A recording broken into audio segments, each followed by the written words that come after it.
उपकरण driving licence. फोरलिफ्ट अपने धारक को फोरलिफ्ट ड्राइव करने के लिए अधिकृत करता है।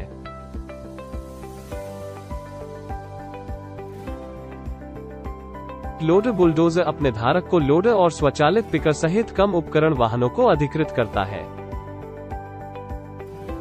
कद्दूकस, डंपर और ट्रैक्टर और इसी तरह के हल्के मोटर वाहन पंजीकृत और यातायात के सामान्य प्रशासन द्वारा लाइसेंस प्राप्त।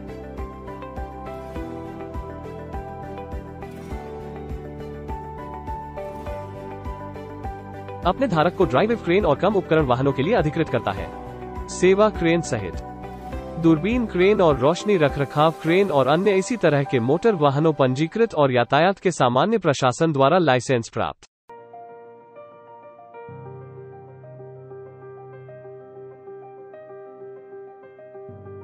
उत्खनक अपने धारक टोराइव खुदाई और रोलर मिलिंग सहित कम उपकरण वाहनों अधिकृत करता है।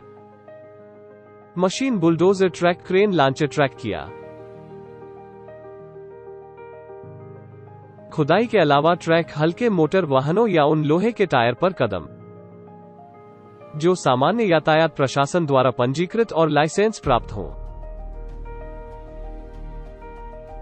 सार्वजनिक वाहन ड्राइविंग लाइसेंस अपने धारक को टैक्सी, पर्यटक वाहन, लिमोजिन, यात्री वाहन, सार्वजनिक परिवहन वाहनों या उपकरणों या उनमें से कुछ को चलाने के लिए अधिकृत करता है। बाधाओं लाइट मोटर वाहन ड्राइविंग लाइसेंस अपने विकलांग धारक को विशेष विनिर्देशों के साथ एक वाहन चलाने के लिए अधिकृत करता है। वाहन चलाने के लिए अस्थायी ड्राइविंग लाइसेंस। इसमें निम्नलिखित प्रकार शामिल हैं: motorcycle driving learning licence,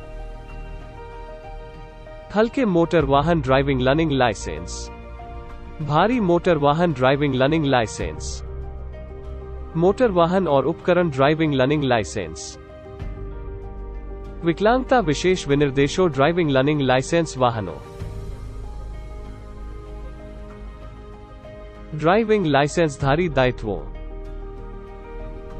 licence धारक को ड्राइविंग करते समय लाइसेंस रखना चाहिए और इसे मांग पर पुलिस अधिकारियों को दिखाना चाहिए। वाहन के मालिक या मालिक को किसी ऐसे व्यक्ति को इसकी ड्राइविंग सौंपने की अनुमति नहीं है जिसके पास ड्राइविंग लाइसेंस नहीं है, जो उसे वाहन चलाने का अधिकार देता है। किसी को भी एक प्रकार के ड्राइविंग लाइसेंस से अधिक प्राप्त करने की अनुमति नहीं है। ड्राइविंग लाइसेंस का उपयोग करने या दूसरों को कानून का उल्लंघन करने या कानूनी लाभ के लिए इसका उपयोग करने की अनुमति देने की भी अनुमति नहीं है। दूसरों को कानून द्वारा निर्धारित नहीं किए गए मामलों में इसका उपयोग करने या स्वीकार करने की अनुमति नहीं है। ड्राइविंग लाइसेंस के नुकसान या क्षति के मामले में धारक को यातायात विभाग या इसकी निकटतम शाखाओं में से किसी एक को सूचित करना होगा। वह निर्धारित शुल्क के भुगतान के बाद खोए हुए या क्षतिग्रस्त प्रतिस्थापन के लिए लाइसेंसिंग प्राधिकरण को आवेदन कर सकता है। यदि खोया हुआ लाइसेंस पाया गया था तो इसे लाइसेंसिंग प्राधिकरण को वापस कर दिया जाना चाहिए। ड्राइविंग लाइसेंस प्राप्त करने के लिए सामान्य शर्तें आयु के लिए ड्राइविंग लाइसेंस प्रदान करने की आवश्यकता।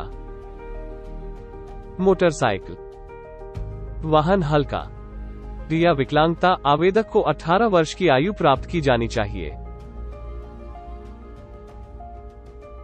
भारी वाहन, मोटर वाहन, उपकरण या सार्वजनिक वाहन आवेदक की आयु कम से कम 21 वर्ष होनी चाहिए। सभी मामलों में उम्र का प्रमाण जन्म प्रमाण पत्र, आधिकारिक प्रति या सामान्य यातायात विभाग द्वारा अनुमोदित किसी भी सबूत द्वारा होता है।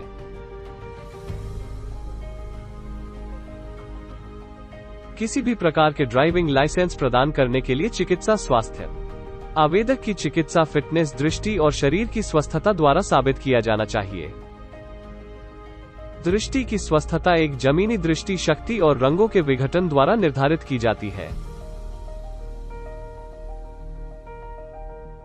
सक्षम चिकित्सा प्राधिकरण और आंतरिक मंत्रालय उस बीमारी और विकलांगता की पहचान करेगा जो ड्राइविंग लाइसेंस देने से रोकते हैं।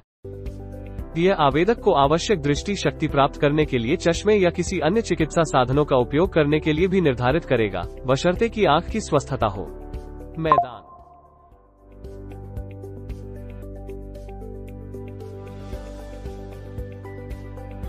सामान्य यातायात विभाग द्वारा तैयार किए गए फॉर्म पर चिकित्सा परीक्षा की जाएगी, जिस पर आवेदक की तस्वीर तय की गई थी, जिसे चिकित्सकीय जांच की आवश्यकता थी। परीक्षा यातायात विभाग द्वारा नामित प्राधिकरण द्वारा की जाएगी। ट्रक समूह को चिकित्सा परीक्षा फॉर्म और लाइसेंस पर निर्दिष्ट किया जाना चाहिए। निम्नलिखित मामलों में चिकित्सा परीक्षण किया जाएगा।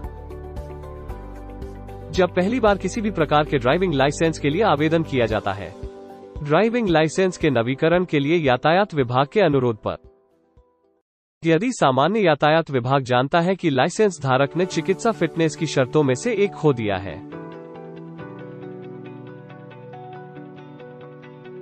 ड्राइविंग टेस्ट सैद्धांतिक परीक्षण पास यह यातायात नियमों में हो जाएगा। नीति संकेत संचालन के बुनियादी सिद्धांत और वाहन के उपयोग की विधि और प्राथमिक चिकित्सा के सिद्धांत। सैद्धांतिक परीक्षण के परिणाम और आवेदक के पास होने के प्रकाश में व्यवहारिक परीक्षा, उसे सीधे प्रैक्टिकल टेस्ट में भेजा जाएगा। यह 2 चरणों में किया जाएगा। प्रशिक्षण क्षेत्र के अंदर प्रथम चरण का क्षेत्र, यह निर्दिष्ट अभ्यासों को निष्पादित करने के लिए आवेदक की क्षमता को जानने के लिए प्रशिक्षण क्षेत्र के अंदर व्यवहारिक ड्राइविंग परीक्षण आयोजित करके किया जाएगा।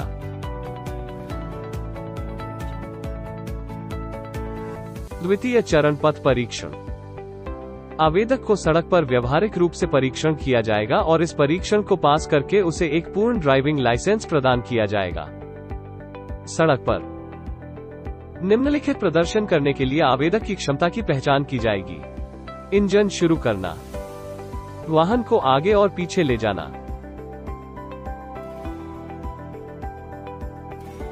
संचरण छड़ी शिफ्ट गियर का उपयोग, ढलान पर सामान्य और अचानक रोक, निर्दिष्ट चिन्हों और लाइनों के बीच ढलान पर अन्य वाहनों के बीच फुटपाथ के साथ वाहन को अस्तर करना, दाएं और बाएं मुड़ने वाले किसी अन्य मार्ग के लिए मार्ग से बाहर निकले।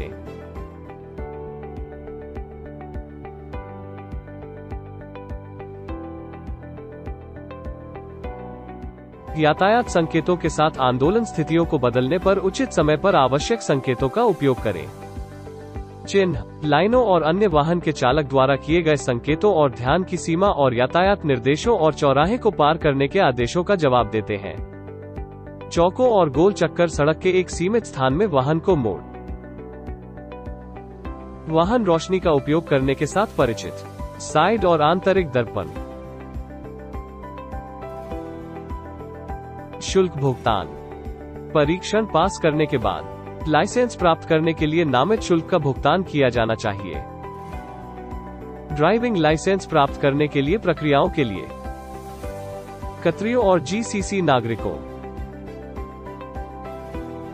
2 हाल ही में व्यक्तिगत फोटो आकार, आईडी कार्ड, व्यक्तिगत पहचान पत्र की प्रतिलिपि, प्रमाणित चिकित्सक द्वारा अनुमोदित चिकित्सा परीक्षा प्रपत्र, निवासियों और आगंतुकों 2 हाल ही में व्यक्तिगत तस्वीरें आकार 6 सेंटीमीटर द्वारा 4 सेंटीमीटर, आवेदक पासपोर्ट और निवास परमिट या व्यक्तिगत पहचान पत्र की प्रतिलिपि या वीजा अगर वह एक आगंतुक है, प्रमाणित चिकित्सक द्वारा अनुमोदित चिकित्सा परीक्षा प्रपत्र, प्रायोजक से कोई आपत्ति पत्र या हस्ताक्षर और प्रपत्र पर प्रायोजक की मुहर, कंपनी पंजीकरण की प्रतिलिपि या व्यक्तिगत प्रायोजन के लिए प्रायोजक आईडी कार्ड की प्रतिलिपि,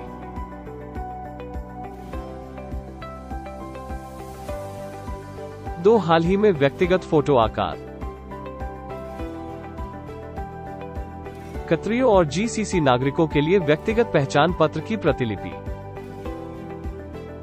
और निवासियों के लिए व्यक्तिगत पहचान पत्र की प्रतिलिपि या पासपोर्ट पर मुहर लगी निवास यातायात विभाग द्वारा निर्धारित सक्षम चिकित्सा निकाय से जारी की गई विकलांगता के प्रकार को निर्दिष्ट करने वाला चिकित्सा प्रमाण पत्र। गैर कतर के लिए प्रायोजक या हस्ताक्षर और फॉर्म पर प्रायोजक के स्टाम्प से कोई आपत्ति पत्र और कंपनी के पंजीकरण की प्रतिलिपि या व्यक्तिगत प्रायोजन के लिए प्रायोजक आईडी कार्ड की प्रतिलिपि।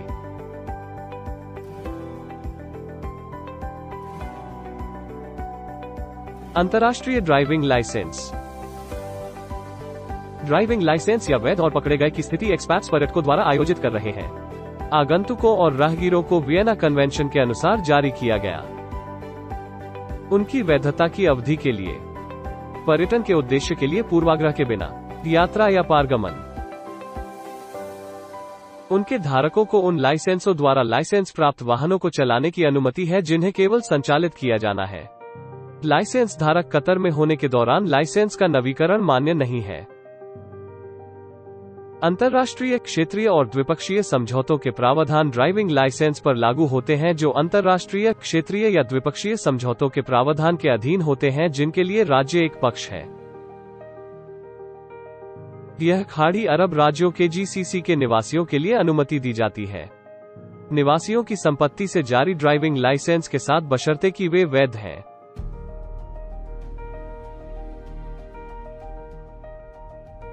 आगंतुकों और पर्यटकों। जनरल ट्रैफिक विभाग आगंतुकों और पर्यटकों को जो गैर कतर ड्राइविंग लाइसेंस रखने के लिए निम्नलिखित शर्तों के अनुसार वाहनों को चलाने की अनुमति दे सकता है। लाइसेंस को मंजूरी देने के लिए कतर राज्य में प्रवेश की तारीख से 15 दिनों के भीतर यातायात विभाग का दौरा करने के लिए, यात्रा या पर्यटन के उद्देश्य का अहिंसकीकरण। लाइसेंस मान्य है। ड्राइविंग लाइसेंस की वैधता और नवीकरण। ड्राइविंग लाइसेंस के नवीकरण। ड्राइविंग लाइसेंस को इसकी समाप्ति की तारीख के 30 दिनों के बाद देर से नवीनीकृत नहीं किया जाना चाहिए। ड्राइविंग लाइसेंस के नवीनीकरण के बिना सड़क पर वाहन चलाने की अनुमति नहीं है।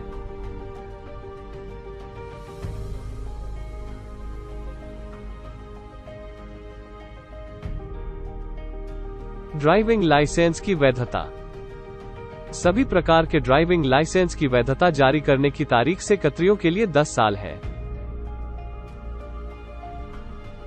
और गैर कतरियों के लिए 5 साल। सार्वजनिक ड्राइविंग लाइसेंस को छोड़कर जो जारी करने की तारीख से 1 वर्ष है और अस्थायी ड्राइविंग लाइसेंस जो जारी करने की तारीख से 3 महीने का है।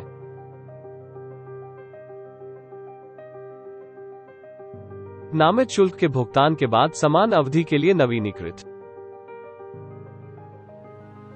किसी व्यक्ति को वाहन चलाने के लिए फिट होने के लिए ड्राइविंग दिशानिर्देश और निषेध, उसे शारीरिक और चिकित्सकीय रूप से फिट होना चाहिए। इसलिए उसे कुछ हानिकारक व्यवहारों से बचना चाहिए और हमेशा विभिन्न परिस्थितियों से निपटने के लिए तैयार रहें जो ड्राइविंग के दौरान सामना किया जा सकता है, जैसा कि अनुसरण करें।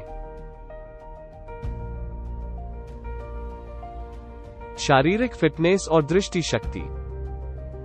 ड्राइविंग के दौरान शारीरिक फिटनेस और दृष्टि शक्ति महत्वपूर्ण है। वे एक दूसरे से जुड़े हुए हैं। यहां तक कि सामान्य स्वास्थ्य समस्याएं जो पुरुष का सामना कर सकती हैं, जैसे कि सर्दी या फ्लू या यहां तक कि सिरदर्द, एक व्यक्ति से दूसरे व्यक्ति में असमान रूप से इंद्रियों पर प्रभाव डालती हैं।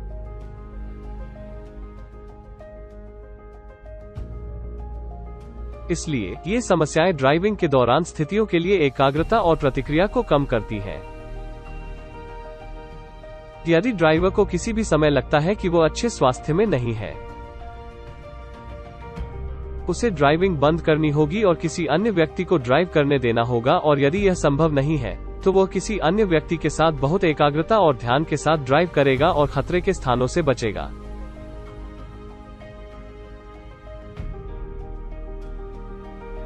ड्राइविंग के दौरान गुस्सा। कई ड्राइवर सड़क पर गलतियां कर सकते हैं और कुछ लोग अन्य ड्राइवरों के कार्यों को देखकर नाराज होंगे। यह क्रोध हिंसक रूप से कार्य करने का कारण बन सकता है और चालक निम्नलिखित के माध्यम से क्रोध और उल्लंघन का शिकार होने से बच सकता है।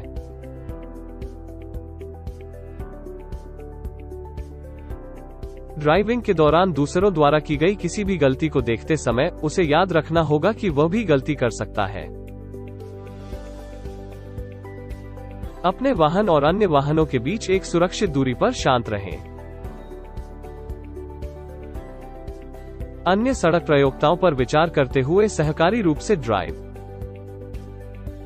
अन्य ड्राइवरों के साथ व्यवहार करें जैसा कि आप चाहते हैं कि वे आपके साथ व्यवहार करें। ड्राइविंग के दौरान भ्रम और चिंता। ड्राइविंग के दौरान भ्रम घटना पर खतरों से बचने या खुद को उन स्थितियों में शामिल करने के लिए ड्राइवर की अक्षमता है जो उसे और दूसरों को खतरे के अधीन करते हैं। ड्राइविंग के दौरान भ्रम की मुख्य वजहें हैं। उचित तरीके से सड़क के अन्य उपयोगकर्ताओं के कुछ कार्यों के परिणामस्वरूप होने वाले खतरे की भविष्यवाणी करने के लिए ड्राइवर की अक्षमता। खतरे से बचने के लिए शब्द में कुछ स्थितियों में पर्याप्त अनुभव की कमी जब ऐसा होता है। सड़क या समझने में विफलता और एक अच्छे तरीके से यातायात संकेत। पढ़ने या समझने में विफलता और एक अच्छे तरीके से सड़क के निशान। आपातकालीन स्थितियों को अच्छे तरीके से पढ़ने में विफलता। निगरानी और सड़क से जानकारी एकत्र करने की कमी। सड़क और उसके उपयोगकर्ताओं से निपटने के संबंध में यातायात कानून के ज्ञान की कमी। एकाग्रता की कमी और मन की अनुपस्थिति। ड्राइविंग के दौरान नींदापन।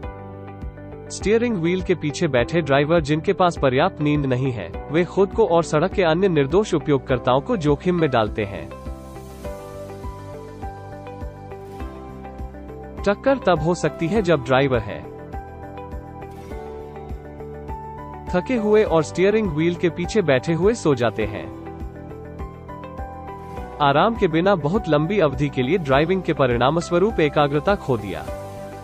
ड्राइवर को ड्राइविंग बंद कर देनी चाहिए और कुछ नींद लेनी चाहिए, और यदि निम्न में से कोई भी होने लगता है तो आराम करना चाहिए। लगातार जम्हाई लेना। लेन से बाहर विचलन, उसकी दृष्टि में एक आंख या धुंधला मोड़। एक सीधी स्थिति में अपने सिर के साथ समस्याओं का सामना करना पड़ रहा है। अनजाने में गति बढ़ाना या घटाना। सड़क के पिछले कुछ किलोमीटर याद नहीं है। ड्राइविंग के दौरान थकान और तनाव के प्रभाव में ड्राइविंग ड्राइवर और सड़क के अन्य उपयोगकर्ताओं के लिए खतरा है। इसलिए ड्राइवर को थकान या तनाव महसूस करते समय रोकना पड़ता है और कुछ आराम करना पड़ता है।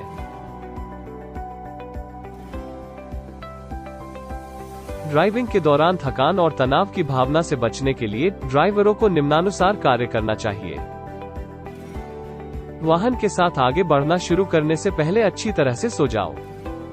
दिन के अंत में लंबे समय तक ड्राइविंग करने से बचें। रात 10 बजे के बीच ड्राइविंग करने से बचें और 6 बजे यदि संभव हो तो दूसरों के साथ ड्राइविंग साझा करें। हर 2 घंटे में 15 मिनट के लिए रुकें। थकान के संकेतों को नोट करते समय वाहन को रोकें।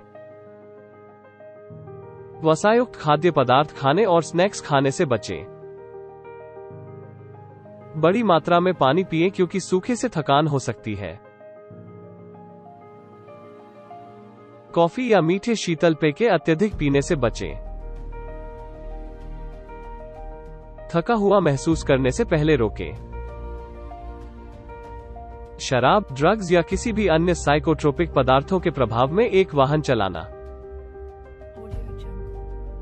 शराब या ड्रग्स के प्रभाव में ड्राइविंग कानूनी अपराध है जो चालक की क्षमताओं को दृढ़ता से प्रभावित करते हैं, जिससे यातायात दुर्घटनाओं की घटना की संभावना बढ़ जाती है।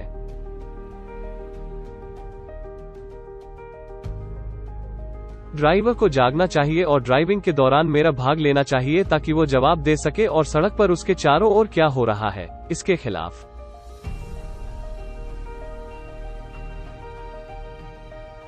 ड्राइवर के रक्त में शराब के प्रतिशत में वृद्धि एक यातायात दुर्घटना में भागीदारी और भागीदारी की संभावनाओं को बढ़ाती है। ड्राइवरों पर शराब का प्रभाव। जबकि शराब ड्राइविंग एक दर्द निवारक है जो गतिविधि में कमी की ओर जाता है और ड्राइवरों को सुरक्षित रूप से ड्राइव करने की क्षमताओं को प्रभावित करता है, क्योंकि यह मस्तिष्क के कार्यों की गति को धीमा कर देता है जो प्रतिक्रिया देने की क्षमता को कमजोर करता है और त्वरित प्रतिक्रिया लेता है।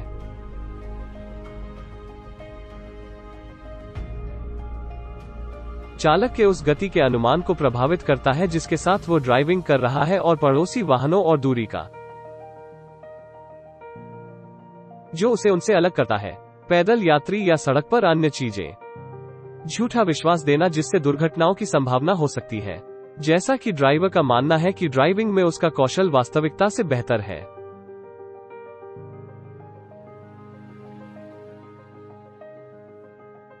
यह एक ही समय में 2 से अधिक चीजें करने के लिए कठिनाई को बढ़ाता है। जबकि ड्राइवरों की एकाग्रता स्टीयरिंग व्हील के मार्गदर्शन पर केंद्रित है, वो ट्रैफिक लाइट्स या साइड सड़कों से आने वाले वाहनों के दृश्य को याद कर सकता है। ड्राइवर को नींद आती है। ड्राइविंग करते समय ड्राइवरों पर प्रभावी मादक पदार्थ, दवाओं और नशीली दवाओं को एक उपयुक्त तरीके से ड्राइव करने के लिए चालक की डॉक्टर प्रभाव क्षमता के पर्यवेक्षण के बिना चालक द्वारा लिया जाता है। यह एकाग्रता, मनोदशा, निर्णय लेने की क्षमता और ड्राइविंग करते समय प्रतिक्रियाओं पर नकारात्मक प्रभाव डाल सकता है। इसलिए सावधान रहें कि लेबल के साथ दवाएं न लें जो लेने पर ड्राइविंग से बचने की चेतावनी देती हैं। और दवा के पर्चे को पढ़ने के लिए या ड्राइविंग पर दवा के प्रभाव के बारे में डॉक्टर के परामर्श की तलाश करने के लिए।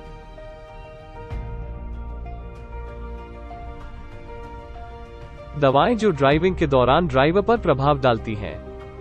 रक्तचाप के उपचार के लिए कुछ दवाएं: मतली, एलर्जी, सूजन और फंगल संक्रमण ट्रैंक्विलाइजर्स, दर्द निवारक और नींद की गोलियां, कुछ आहार गोलियां, कुछ ठंड और फ्लू दवाओं।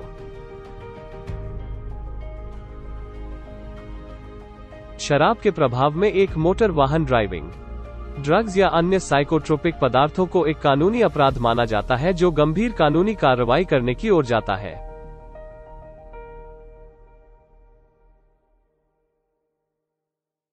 एक वाहन ड्राइविंग पर प्रभावी मानसिक व्याकुलता। कैसे चालक व्याकुलता घटना को कम करता है? व्याकुलता को कम करने का मतलब है टकराव के जोखिम को कम करना। के रूप में ड्राइवर ड्राइविंग करते समय अपने वाहन के बाहर व्याकुलता के स्रोत को कम करने के लिए और अधिक नहीं कर सकता है।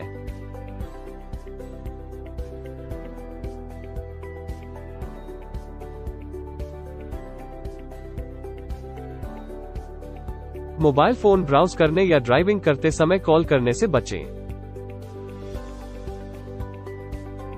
वाहन के अंदर सभी अनफिक्स्ड चीजों को इकट्ठा करें और ड्राइविंग से पहले उन्हें बैग बॉक्स में या ट्रंक में रखें। यात्रियों को चुप रहने के लिए कहें और अपना ध्यान न भटकाने के लिए कहें। रेडियो ट्यूनिंग बंद करें या ड्राइविंग करते समय सीडी प्लेयर पर स्विच करें। सड़क के बाहर देखकर कब्जा न करें। उदाहरण के लिए, ड्राइविंग करते समय एक विज्ञापन, पोस्टर या यातायात दुर्घटनाओं को पढ़ना।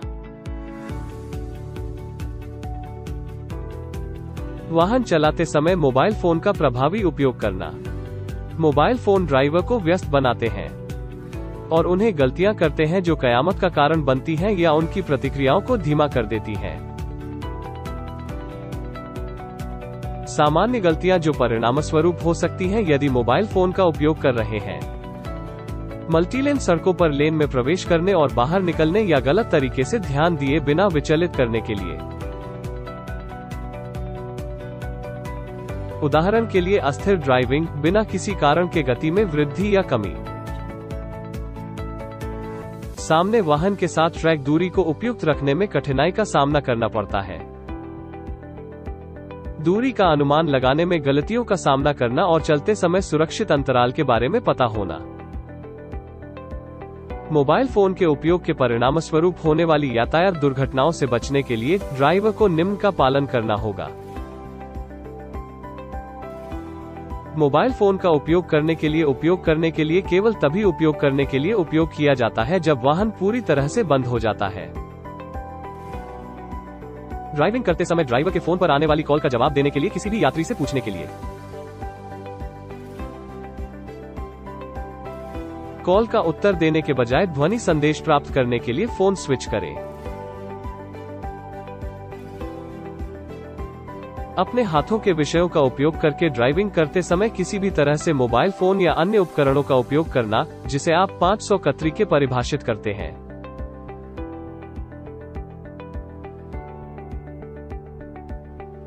सनरे की चकाचौंध में ड्राइविंग। कतर में जलवायु वर्ष के अधिकांश समय में बहुत गर्म और धूप है, लेकिन यह ड्राइवर के लिए सड़क और सामने देखने के लिए मुश्किल है जब सूर्योदय की चकाचौंध का सामना करना पड़ रहा। ड्राइविंग सूर्योदय या सूर्यास्त के समय।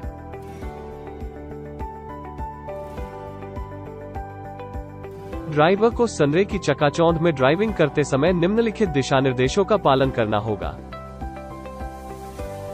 इन समयों और परिस्थितियों में गति को कम करना, यातायात की गति और उसके आसपास के संभावित जोखिमों पर ध्यान दें। धूप का सामना करते समय धूप का चश्मा लगाएं और सनरे की चकाचौंध को कम करने के लिए सूरज के विजर का उपयोग करें।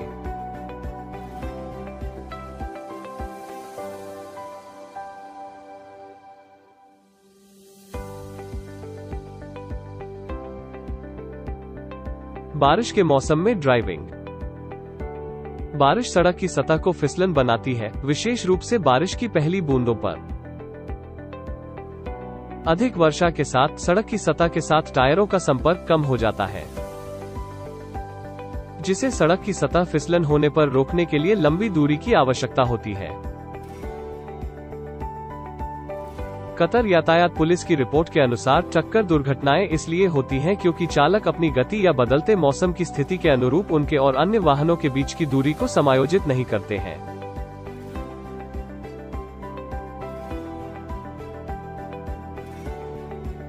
वाहन स्लाइडिंग यह जानने के लिए अलग हो सकता है कि वाहन कब स्लाइडिंग के अधीन है, और ड्राइवर महसूस कर सकता है कि स्टीयरिंग प्रतिक्रिया नहीं देगा और वाहन लहराता है। स्लाइडिंग गति, टायर दबाव, टायर की स्थिति और सड़क की सतह की स्थिति सहित सामान्य कारकों के परिणामस्वरूप होती है। वाहन फिसलने से बचने के लिए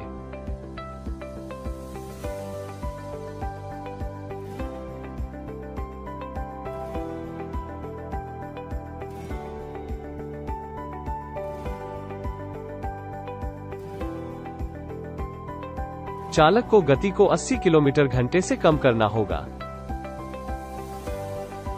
वाहन और सामने के चालक की लेन में ड्राइव करने के लिए एक पर्याप्त सुरक्षित दूरी से यह दूर रखने के लिए, और यदि संभव हो तो बीच की लेन में ड्राइव करने की कोशिश करें और इसमें बने रहें क्योंकि पानी बाहरी गलियों में पहले इकट्ठा होता है। नोट: फिसलन सतहों पर रुकने के लिए वाहन के लिए आवश्यक दूरी सूखी सतहों की तुलना में अधिक है। समझ: स्टीयरिंग दृढ़ता से होगा और ब्रेक या गति की वृद्धि से बचना होगा। त्वरित जारी करके धीरे धीरे अपनी गति को कम करें। जब महसूस हो रहा है कि आपका वाहन नियंत्रण में है तो धीरे से ब्रेक करें या गति बढ़ाएं। यह जानने के लिए दर्पण देखें कि क्या अन्य वाहन बहुत करीब आ रहे हैं। बारिश की दृष्टि के दौरान दिशा निर्देश मुश्किल और भारी बारिश हो सकती है और सड़क पर पानी और अन्य वाहनों से बूंदों से भरा हो सकता है। विंडस्क्रीन और खिड़कियों को कवर करके दृष्टि के नुकसान का कारण बन सकता है।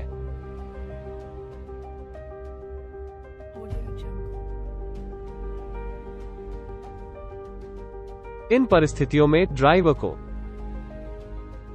स्पष्ट दृष्टि प्राप्त करने के लिए विंडस्क्रीन वाइपर का उपयोग करें। काफी हद तक गति को कम करें। बहुत भारी बारिश में वाहन को सड़क के किनारे पर रोक दिया जाना चाहिए और तब तक प्रतीक्षा करें जब तक कि बारिश बंद न हो जाए। वाहन के सामने की रोशनी पर स्विच करें। अच्छे टायर वाहन स्लाइडिंग को रोकने में मदद करते हैं, जहां टायर ट्रेड्स में सड़क पर टायर की स्थिरता लोड किए बिना खांचे में पानी को पारित करने की अनुमति देने के लिए डिजाइन किए गए उत्कीर्णन होते हैं।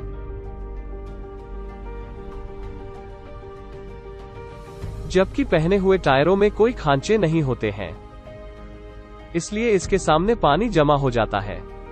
इसलिए ड्राइवर सुनिश्चित करें कि स्थापित टायर एक अच्छी स्थिति में है करना चाहिए। अच्छे टायरों के साथ भी भारी वर्षा के बाद गति को समायोजित करना महत्वपूर्ण है। में ड्राइविंग कोहरे के कारण दृश्यता स्तर में कमी आती है और ड्राइविंग की स्थिति खतरे में पड़ जाती है। यदि चालक कोहरे के निपटारे तक अपनी यात्रा को स्थगित नहीं कर सकता है तो उसे निम्नलिखित दिशानिर्देशों का पालन करना होगा। गति को कम करें, क्योंकि जैसा कि आप धीमी गति से ड्राइव करते हैं, आपके पास रोकने और खतरे से बचने के लिए बेहतर समय होगा। कम हेडलाइट्स या फॉग लाइट्स का उपयोग करें जहां ड्राइवर और सड़क के अन्य उपयोगकर्ताओं और भारी कोहरे के लिए दृष्टि कठिन है। कोहरे की तीव्रता हल्के बादल से हेसी कवर तक भिन्न हो सकती है, और जब चालक कोहरे में प्रवेश करता है तो उसे वाहन दर्पणों को देखना चाहिए और धीरे से पैर ब्रेक का उपयोग करना चाहिए ताकि उसके वाहन की रोशनी अन्य ड्राइवरों को चेतावनी दे।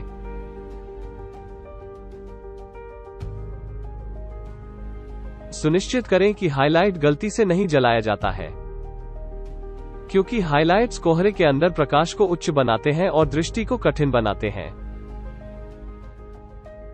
स्पीडोमीटर देखते रहें, क्योंकि अध्ययनों से संकेत मिलता है कि कुछ ड्राइवरों को कोहरे की स्थिति को चलाने के लिए उपयोग किया जाता है और धीरे धीरे वे अपनी गति बढ़ाते हैं।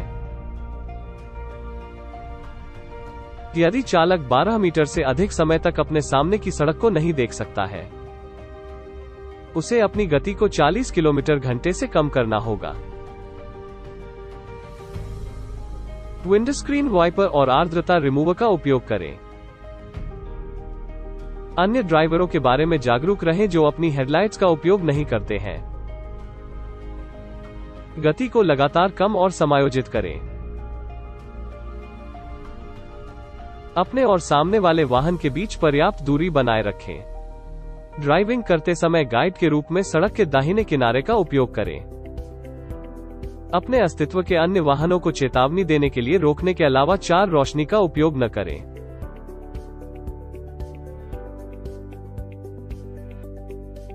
ड्राइविंग और रेट। सड़क पर खतरा बनता है रेट, जहां सड़क की सतह पर टायरों की स्थिरता कम हो जाती है। साथ ही सड़क के किनारे को जानना मुश्किल है और चालक की ओर जाने वाले वाहनों से उड़ने वाली धूल अप्रत्याशित जोखिमों को अवरुद्ध कर सकती है। उदाहरण के लिए, अन्य वाहन, ढलान या कोने और खिड़कियों पर फैली धूल ड्राइवर की दृष्टि क्षमता को कम कर सकती है। तो सैंडस्टॉर्म स्थितियों में ड्राइवर को निम्नलिखित करना पड़ता है। रेत के तूफान की स्थिति और स्तर के लिए उपयुक्त होने के लिए गति को कम करने और यदि आवश्यक हो तो ड्राइवर के सुरक्षित स्टॉप को सुरक्षित करने के लिए अन्य वाहनों से सुरक्षित दूरी बनाए रखें। सड़क की स्थिति के लिए उपयुक्त सुरक्षित गति से ड्राइव, क्योंकि ड्राइवर को रोकने के लिए लंबी दूरी की आवश्यकता हो सकती है। यह निम्नलिखित का उपयोग करके छोड़कर दिन के घंटों के दौरान मौसम की स्थिति के कारण वाहन और कठिन दृष्टि को नहीं चला सकता है।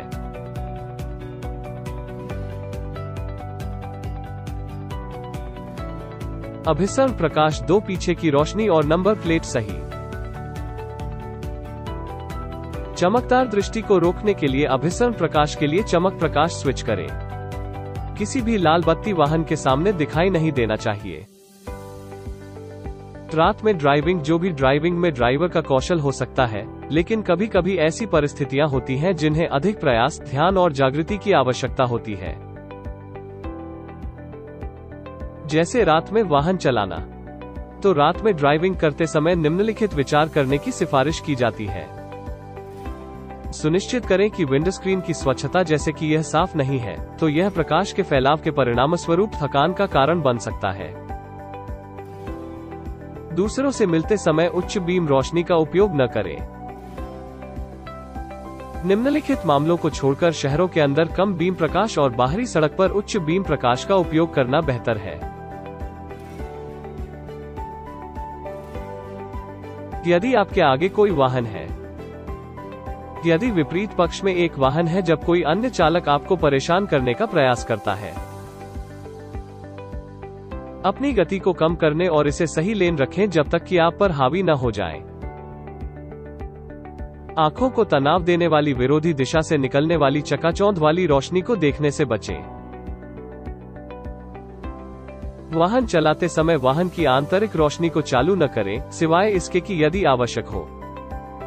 ओवरटेकिंग के मामले में कम रोशनी का उपयोग करें ताकि आपके सामने दूसरों को भ्रमित न करें और सही ओवरटेकिंग प्रक्रियाओं का पालन करें। रात में कभी भी सीन का उपयोग न करें और जब आवश्यक हो तो दूसरों को चेतावनी देने के लिए आंतरायिक उच्च बीम प्रकाश का उपयोग करें।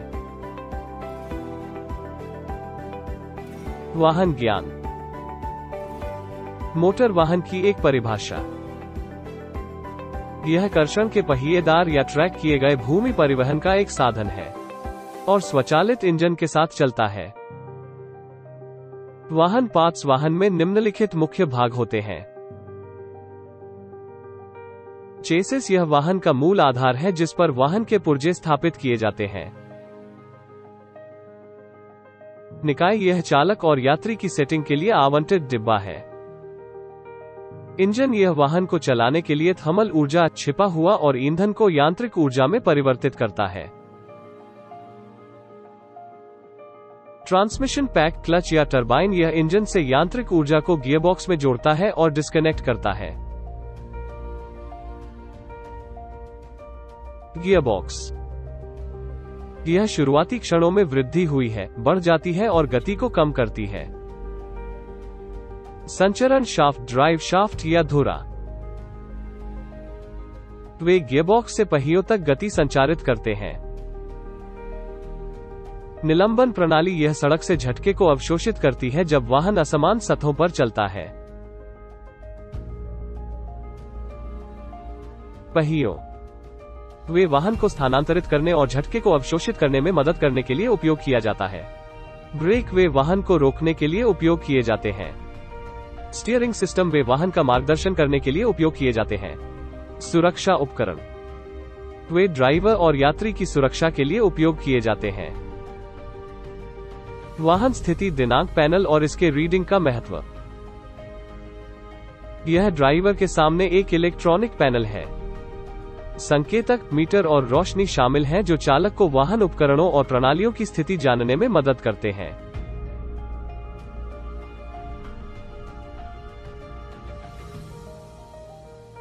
ड्राइवर पैनल संकेतक।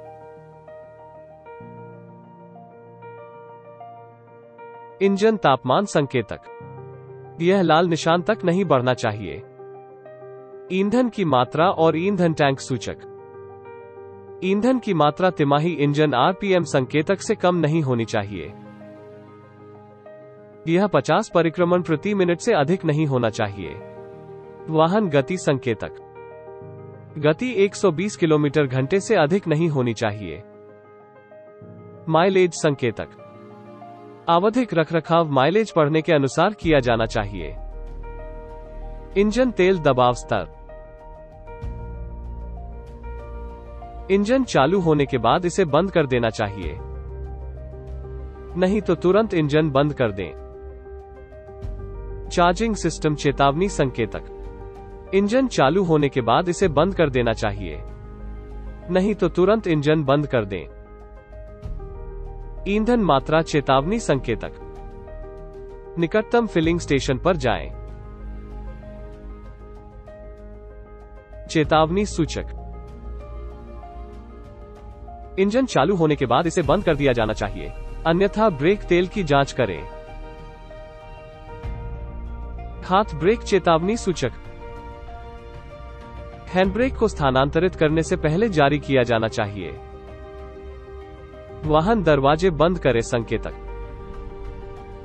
वाहन के दरवाजे ठीक से बंद होने चाहिए। उच्च बीम प्रकाश संकेतक। यह बंद कर दिया जाना चाहिए जब वाहनों का सामना करना पड़ रहा है। रियर विंडो इंडिकेटर से फॉग रिमूवर। इसका उपयोग पीछे की खिड़की पर कोहरे के अस्तित्व को छोड़कर नहीं किया जाना चाहिए। सीट बेल्ट अनुस्मारक संकेतक का उपयोग करें। कम से कम सामने की सीटों के यात्रियों को सीट बेल्ट का उपयोग करना चाहिए। ट्रंक खोले संकेतक। ट्रंक इंजन चालू करने से पहले बंद किया जाना चाहिए। इंजन तापमान वृद्धि संकेतक। ड्राइविंग बंद करो और इंजन को तुरंत बंद कर दें। ओड बंद सूचक। ओडी का उपयोग ईंधन की खपत को कम करता है। इंजन दोष सूचक। कार्यशाला की मरम्मत करने के लिए जाओ और दोष को इंगित करने के लिए कंप्यूटर पर इसे लिंक करें। एयरबैग प्रणाली। एसआरएस चेतावनी संकेतक। यह एसआरएस में दोष के अस्तित्व को इंगित करता है। टेबल्ट सूचक। टी बेल्ट जितनी जल्दी हो सके प्रतिस्थापित करने की जरूरत है।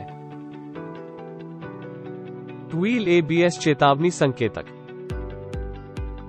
यह एबीएस प्रणाली में दोष के अस्तित्व को इंगित करता है। तेल ताप वृद्धि सूचक पर। चोटी की स्थिति पर वाहन को रोकने के लिए और जब संकेतक बंद कर दिया आप मामले में स्थानांतरित कर सकते हैं। संकेतक चमकती रखरखाव कार्यशाला के लिए जाना है क्योंकि वहां एक तकनीकी गलती है। स्लाइडिंग चेतावनी सूचक। सिस्टम में है गलती। Default maintenance workshop. ईंधन छलनी संकेतक। स्ट्रीमिंग को जल्द से जल्द बदला जाना चाहिए। अधिकतम गति सीमा संकेतक। Kinetic dynamic suspension system KDSS indicator. System में एक दोष है। जितनी जल्दी हो सके रखरखाव कार्यशाला का संदर्भ लें। वाहन सुरक्षा उपकरण।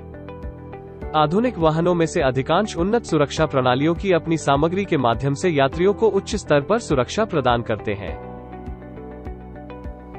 और यह सिफारिश की है जब एक वाहन के मालिक होने की इच्छा है। इस वाहन में सुरक्षा उपकरणों की उपलब्धता के अनुसार इसका चयन करने के लिए सामान्य तौर पर वाहन सुरक्षा उपकरणों को निम्नानुसार संक्षेप में प्रस्तुत किया जा सकता है।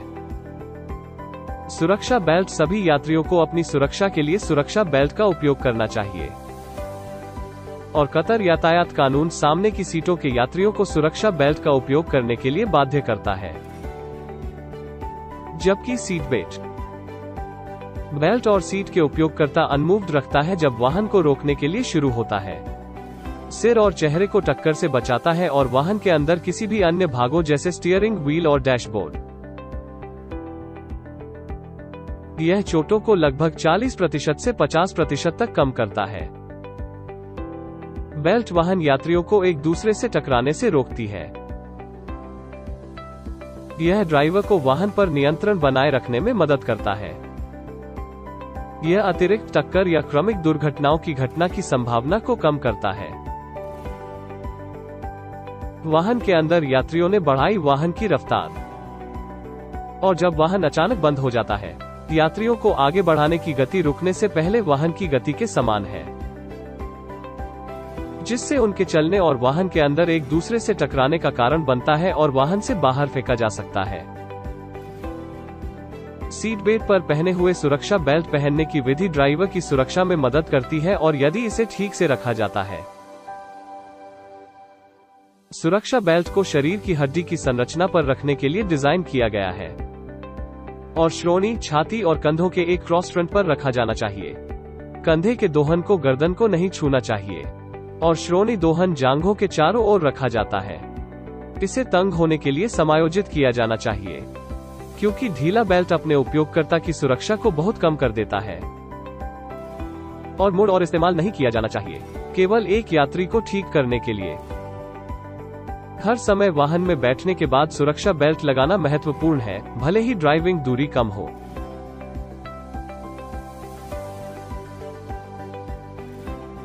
टक्कर या सुरक्षा बेल्ट पर लगाए बिना वाहन के अचानक बंद होने के मामले में वाहन के अंदर के व्यक्तियों को वाहन की मूल गति प्राप्त होती है। बच्चों और सुरक्षा बेल्ट। वाहन में सुरक्षा बेल्ट बच्चों के लिए उपयुक्त नहीं है क्योंकि उनके पास 1 वर्ष से 10 वर्ष तक की आयु और आकार के अनुसार विशेष सीटें हैं। सुरक्षा बेल्ट के बारे में बच्चों की सुरक्षा के लिए 4 मुख्य बिंदु हैं। बच्चों को हर समय प्रत्येक यात्रा में तय किया जाना चाहिए। पीछे की सीट पर बैठो बच्चों का उपयोग उपयुक्त और बच्चों के आकार के लिए उपयुक्त उपकरण को ठीक करने वाले बच्चों का उपयोग करें। एक उचित तरीके से बच्चे की सुरक्षा सीटों और बेल्ट का उपयोग करें। सड़क पर वाहन गति के दौरान सामने की सीट पर वाहन चालक और यात्री द्वारा सुरक्षा बेल्ट का उपयोग नहीं करना कानून का उल्लंघन माना जाता है। शिशुओं और सुरक्षा बेल्ट। शिशुओं को जन्म के बाद से वाहन की पिछली सीट पर पीछे की ओर सुरक्षा सीट का सामना करते हुए पीछे की ओर सुरक्षा सीट के लिए आवंटित अधिकतम वजन तक रखा जाना चाहिए। पीछे की ओर की स्थिति में उपयोग किए जाने वाले वजन और ऊंचाई की सीमाओं को जानने के लिए सीट या सीट पर लेबल के निर्देश मैनुअल को सत्यापित करें।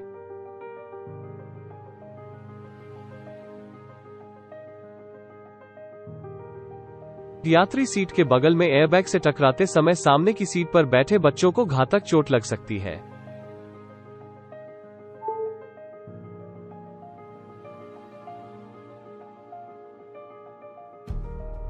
जब आपका बच्चा सुरक्षा सीट का सामना करने वाले रियर के अधिकतम वजन तक पहुंचता है, तो ड्राइवर को सामने की ओर सामना करने के लिए अपनी सीट की स्थिति को बदलना चाहिए।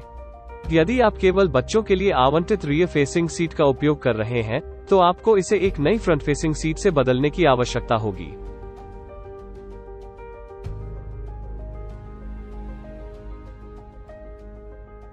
गर्भवती महिलाओं को खुद को और भ्रूण की सुरक्षा के लिए सुरक्षा बेल्ट का उपयोग करने की भी आवश्यकता होती है। एयरबैग। जब वाहन एक टक्कर के लिए उजागर होता है, तो एयरबैग स्टीयरिंग व्हील और विंडस्क्रीन के साथ ड्राइवर के सिर और छाती को मारने से रोकने के लिए संचालित होता है। साथ ही वाहन के भागों और विंडस्क्रीन के साथ यात्रियों की टक्कर के बल के कारण दुर्घटना के परिणामस्वरूप हुआ। वाहनों को सामने वाले यात्री और ड्राइवर के लिए कई एयरबैग प्रदान किए जाते हैं। इसके अलावा वे पक्ष टक्कर दुर्घटनाओं से यात्रियों की रक्षा के लिए वाहन के किनारों को प्रदान किए जाते हैं। यह जानना महत्वपूर्ण है कि एयरबैग सुरक्षा बेल्ट की जगह नहीं लेते हैं, क्योंकि एयरबैग के साथ अभी भी बड़ी टक्कर के मामले में वाहन से यात्रियों को बाहर फेंकने की संभावना है और सुरक्षा बेल्ट का उपयोग नहीं करने के मामले में इसका प्रतिकूल प्रभाव पड़ेगा।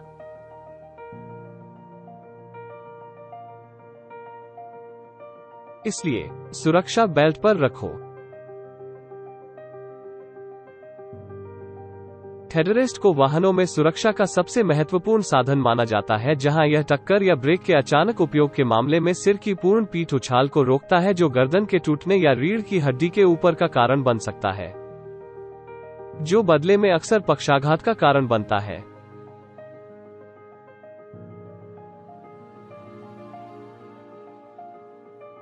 संकुचित स्टीयरिंग स्तंभ।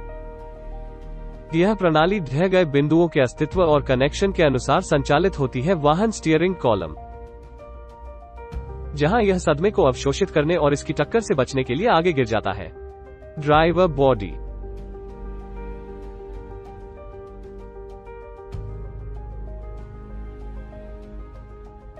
Anti-lock braking system ABS. ABS device brake नियंत्रण के लिए एक अच्छी तकनीक है, जहां यह सड़क की सतह फिसलन होने पर भी ब्रेक लगाते समय वाहन के फिसलने को रोकता है। यह एक सामान्य मामले की तुलना में कम स्टॉप दूरी होने में मदद करता है और वाहन की टक्कर से बचाता है। बाधा है कि वाहन के सामने में दिखाई देता है के साथ के रूप में यह चालक को ब्रेक के अचानक उपयोग के दौरान वाहन के स्टीयरिंग को नियंत्रित करने में मदद करता है।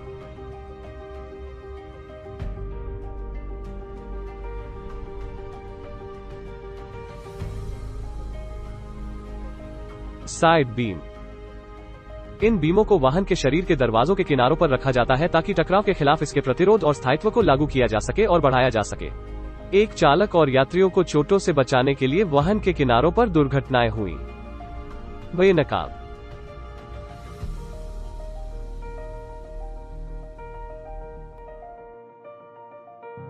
इलेक्ट्रॉनिक स्थिरता कार्यक्रम ईएसपी। यह प्रणाली वाहन पथ को स्थिर करती है। जब चालक अपने वाहन को घुमाता है तो सड़क पर उसके सामने अचानक बाधा दिखाई देती है। इसके अलावा यह प्रणाली सड़क की सतह में परिवर्तन या अनुचित गति से ड्राइविंग के परिणामस्वरूप दौरा करते समय वाहन के विचलन को रोकती है।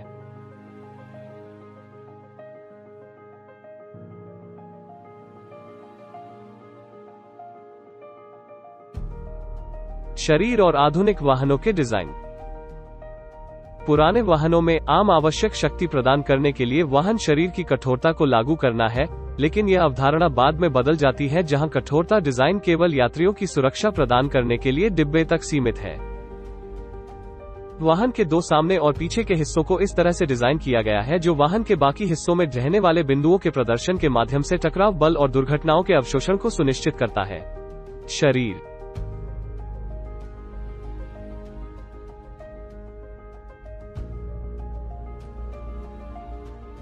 वाहन अग्निशामक में सुरक्षा उपकरण वाहन के चालक को विभिन्न प्रकार के अग्निशामकों से परिचित होना चाहिए ताकि वाहन और परिवहन किए गए लोड के लिए उपयुक्त प्रकार का चयन किया जा सके।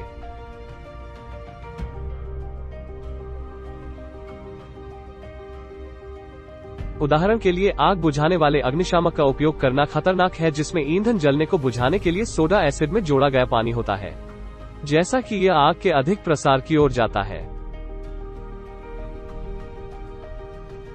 ड्राइवर को सीमित स्थानों में अग्निशामक का उपयोग करने से बचना चाहिए, न कि इंजन डिब्बे को पूरी तरह से खोलना चाहिए, लेकिन छोटी जगह और छेद से अग्निशामक को निर्देशित करता है। ड्राइवर को इसकी वैधता सुनिश्चित करने के लिए समय समय पर एक अग्निशामक यंत्र की जांच करनी चाहिए। प्रतिबिंबित त्रिकोण और प्राथमिक चिकित्सा किट। यह समबाहु त्रिभुज है जिसकी भुजा की लंबाई 45 से कम नहीं है। इसकी सतह में परावर्तक पदार्थ होते हैं। इसका उपयोग आपातकालीन मामलों में ड्राइवर और सड़क के अन्य उपयोगकर्ताओं की सुरक्षा के लिए किया जाता है। इसका उपयोग वाहन से पर्याप्त दूरी पर किया जाता है जब सड़क पर आपके वाहन के स्टॉप की सड़क के अन्य उपयोगकर्ताओं को चेतावनी देने के लिए रोका जाता है।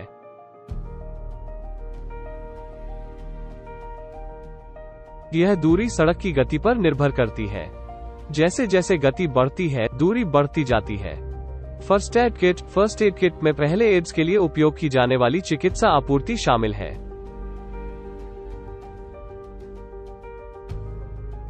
उपकरण और स्पेयर टायर। वे टायर की जगह या मामूली दोषों की मरम्मत में इस्तेमाल किया उपकरण है। कम से कम जैक हाथ और अखरोट कुंजी लॉक होगा उपलब्ध होना चाहिए।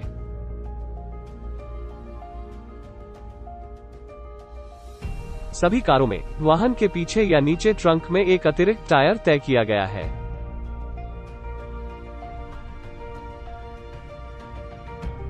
आमतौर पर इसका आकार अन्य टायर आकार के समान होता है और जांच की जानी चाहिए और समय समय पर इसकी हवा के दबाव को समायोजित करना चाहिए। वाहन आवधिक रखरखाव। अपने वाहन के लिए ड्राइवर द्वारा आवधिक रखरखाव करने से उसकी जान बच सकती है। पैसे, प्रयास और समय की बचत करें। इसलिए उसे अपने वाहन के रखरखाव सिद्धांतों का ज्ञान होना चाहिए जिसे निम्नानुसार संक्षेप में प्रस्तुत किया जा सकता है। तेलों। इंजन तेल को सामान्य स्थिति में प्रतिस्थापित किया जाना चाहिए के रूप में लाभ मोटर और वाहन स्थिति पैनल में दर्ज की गई। तेल का विनिर्देश वाहन निर्माता के निर्देशों पर निर्भर करता है और तेल की उपयुक्त मात्रा सुनिश्चित करने के लिए तेल के स्तर को तेल डिपस्टिक द्वारा इंजन में मापा जाना चाहिए, जो इंजन को चालू करने से पहले सही और स्वीकार्य स्तर को इंगित करता है। प्रसार। मैनुअल ट्रांसमिशन तेल वाहन के नीचे रखरखाव स्टेशनों में हर 150 किलोमीटर की जांच की जाती है। स्वचालित संचरण में एक तेल के स्तर की जांच इस उद्देश्य के लिए आवंटित पैमाने द्वारा हर 50 किलोमीटर पर की जाती है, जैसा कि चित्र में दिखाया गया है। परिचालक। हाइड्रोलिक स्टीयरिंग तेल की जांच हर 50 किलोमीटर पर की जानी चाहिए, जहां अक्सर विशेष तेल का उपयोग किया जाता है। ग्रेड 10। अगली तस्वीर हरे रंग में स्वीकार्य तेल के स्तर और लाल रंग में अस्वीकार्य तेल के स्तर को भी दिखाती है, जहां इस मामले में तेल को वाहन के उपयोग से पहले बढ़ाया जाना चाहिए। ब्रेक द्रव। ब्रेक द्रव स्तर साप्ताहिक जांच की जानी चाहिए, जहां ब्रेक द्रव में कमी सामान्य है और न्यूनतम स्तर से नीचे की कमी के मामले को छोड़कर इसे बढ़ाया नहीं जाना चाहिए। जहां तरल पदार्थ के स्तर और ब्रेक द्रव जलाशय की न्यूनतम स्तर तक कमी का मतलब है कि सामने के ब्रेक पैड को प्रतिस्थापन की आवश्यकता होती है। और इसके प्रतिस्थापन के बाद तरल पदार्थ अपने सामान्य स्तर पर लौटता है और तरल पदार्थ को बढ़ाने की कोई आवश्यकता नहीं होती है। जब ब्रेक द्रव का स्तर न्यूनतम स्तर से नीचे कम हो जाता है, तरल पदार्थ को बढ़ाया जाना चाहिए और रखरखाव कार्यशाला में सिस्टम की जांच की जानी चाहिए। लेकिन तरल पदार्थ को बढ़ाने से पहले तरल जलाशय ढक्कन पर तेल विनिर्देश की जांच करें। जहां विनिर्देशों के 2 प्रकार हैं। 4, 3। यह देखते हुए कि विभिन्न विनिर्देशों के साथ तरल पदार्थ की वृद्धि प्रणाली को नुकसान पहुंचाएगी और रबर भागों के नुकसान और ब्रेक के कारण की ओर ले जाएगी।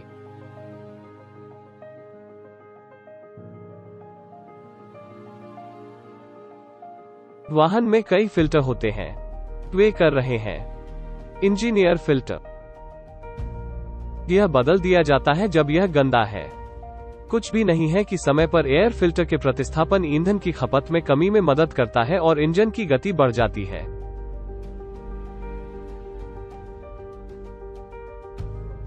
इंजन तेल फिल्टर। इसे तेल के प्रत्येक 2 प्रतिस्थापन के बाद प्रतिस्थापित किया जाना चाहिए, जहां यह इंजन के अंदर घर्षण के परिणामस्वरूप अशुद्धियों के इंजन तेल को उपभेदित करता है।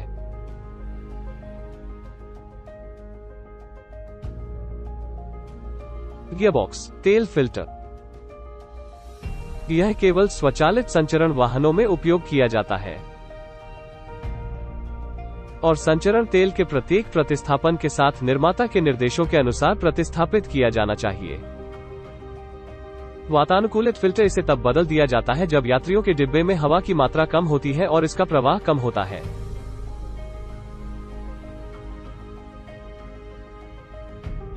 सियाका में आपका स्वागत है।